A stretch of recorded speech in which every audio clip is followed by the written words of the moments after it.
My name is H.A. Goodman, and I'm an author, columnist, and journalist. And to read my writing and to see my latest CNN appearances and my MSNBC and RT appearances, you can go to hagoodman.com. I'm going to be starting a website around February 1st, and it's going to counter all the propaganda that you are fed and forced to read and accept from the Washington Post and New York Times, and also from conservative publications as well. It'll be awesome. You'll love it. To my amazing subscribers who are progressive, liberal, independent, conservative, whatever political spectrum, you will love my new website coming out, and you'll love the publication. 62% of Democrats and independents don't want Clinton to run again. This is a poll that just came out that Politico published, or that Politico wrote about.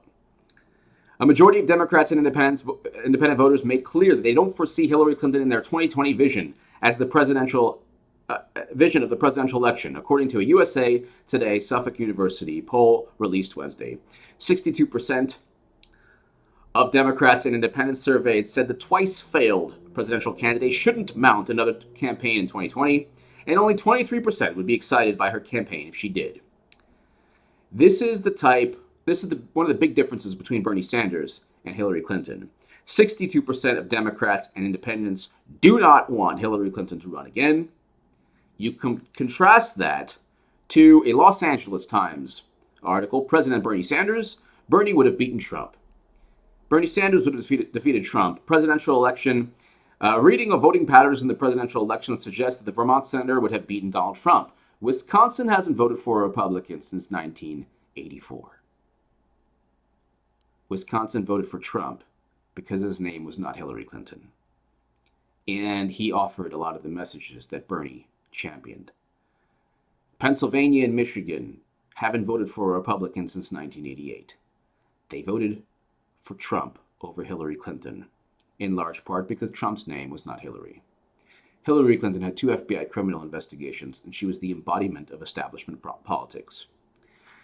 Even her dumb little shimmy that people said was so heroic and wonderful, and the New York Times was beside themselves. Writers were beside themselves. They couldn't explain how wonderful and monumental the shimmy was.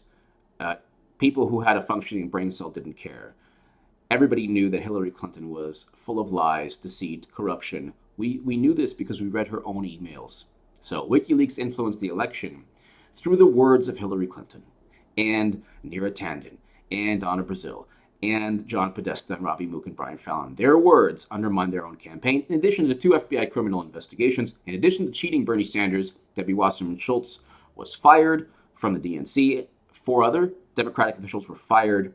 Donna Brazile was fired from CNN for feeding questions to Hillary Clinton. We knew there's massive corruption. It wasn't a caricature of Hillary. It was massive cheating, corruption, scandal, FBI criminal investigations because of a private server meant to hide information from Freedom of Information Act laws.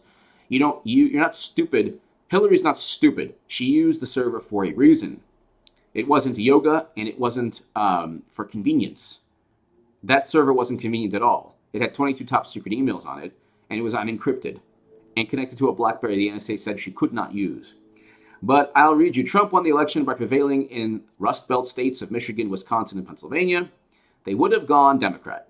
There's a reason they historically vote Democrat. They would have gone Democrat had Bernie been running. So when you combine the two, so Pennsylvania, Michigan, Wisconsin, and Ohio would have gone for Bernie Sanders based on the voting patterns, based on the fact that this was a year 2016 was a year that a populist candidate could have won. And the closest thing to a populist candidate was Trump. He was against the Trans-Pacific Partnership. He was not advised by neoconservatives. Hillary Clinton was. He did not vote for the Iraq War. Hillary Clinton did. That actually helped Trump that he wasn't in politics back then. But it would have helped Bernie even more that he voted against the Iraq War, that he spoke about and predicted all the consequences, that he actually championed the fight against the Trans-Pacific Partnership, Keystone XL, the single-payer health care things that people say, well, that would never have gotten done. At least he would have tried. The thing with Bernie Sanders and Trump had a similar edge over Hillary, although not the same type of edge. Everybody from Facebook groups, social media was completely united behind Bernie Sanders. Bernie Sanders supporters were extremely passionate, and they were growing. As Bernie's name recognition increased, his message galvanized a growing base of not only progressive voters, but independents. And even some conservatives were thinking of voting for Bernie Sanders because of the fact that he wanted to end perpetual counterinsurgency wars. He wanted to go ahead and focus on working class voters. Trump kind of piggybacked on that message. He took Bernie's message and he publicized the fact also that Bernie Sanders was cheated. And he was not Hillary Clinton. So Hillary was not only a criminal in terms of a potential criminal, well, she deserved the indictments. So a criminal in the minds of a great many Americans. She had 2 active criminal investigations, FBI investigations, before Election Day. She went back and forth on the Trans-Pacific Partnership. She was known to have lied about being shot at, surviving Bosnian sniper fire.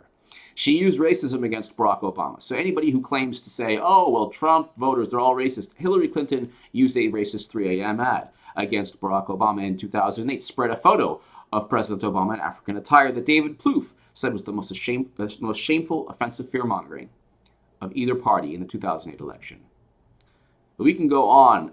Campaign strategy memo that showed Hillary trying to paint Barack Obama as the other, as a not American, didn't have American roots. So the point is, there are 2 articles that come out after H.A. Goodman told the establishment, the progressive, quote-unquote, progressive or liberal establishment for a year and a half, that Hillary Clinton would lose and you'd have a President Trump. So anybody who tells you that, oh my goodness, look at Trump, oh, he's such a danger, look at his cabinet picks, they asked for it. They knew the dangers. I wrote about the fact she had favorability numbers that would make her unelectable. I wrote about the FBI criminal investigations. I wrote about the fact that Bernie Sanders is the only way to defeat Trump. And now we find out from election patterns that Bernie would have won states that historically vote Democrat, that actually voted for President Obama twice, that eventually voted for Donald Trump. Donald Trump was able to win in large part because he wasn't Hillary Clinton. If you had somebody like Bernie Sanders who was able to galvanize a great many people and would have unified the Democratic Party. So all the progressives and Jill Stein voters and Bernie or bust voters who didn't vote for Hillary, if they would have gone out and the establishment also would have rallied around Bernie, you would have had a Democratic win. The problem was that there was a civil war or a fracture within the Democratic Party. People like myself and many other people said, we're voting for Jill Stein. So Tim Black, H.A. Goodman, a whole bunch of people were saying, hey, if Bernie was cheated, we're going to vote for Jill Stein. We're not going to vote for Hillary. If you had Bernie, you would have had everyone unified. That's another issue. Give me your thoughts below. I know my conservative subscribers will disagree with me, but give me, if you're a Bernie voter, Jill Stein voter, conservative, Trump voter, give me your thoughts below. Thank you so much for listening.